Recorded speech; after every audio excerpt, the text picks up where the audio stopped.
প্রিয় দর্শকরা, আজকের ভিডিওতে আমরা একটি বিশেষ ও আবেগপূর্ণ বিষয় আলোচনা করব। আল্লাহর প্রতি আমাদের অনুভূতি এবং তার অনুগ্রহের অপার মহিমা।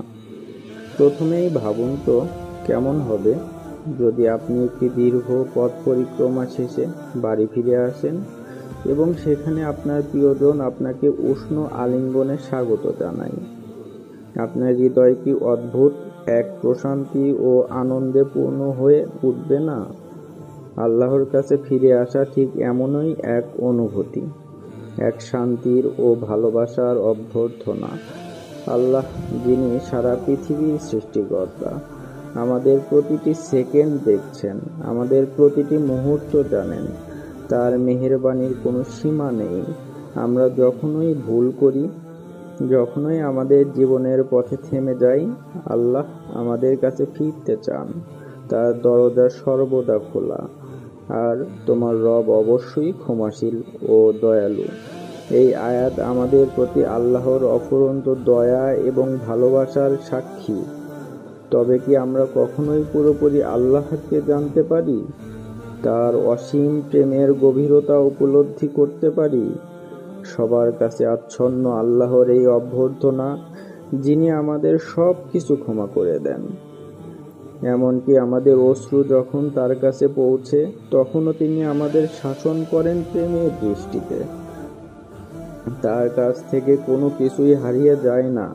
আমাদের কষ্ট, আমাদের স্বপ্ন সবই তার জানাশোনার মধ্যে।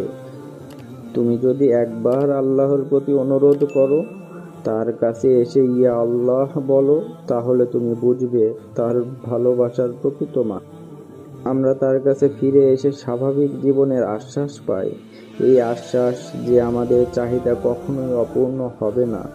এত কিছুর পর যখন আমাদের চোখে জল আসে, সেটি কেবল অভ্যন্তরীণ শান্তি ও প্রেমের একটি চিহ্ন।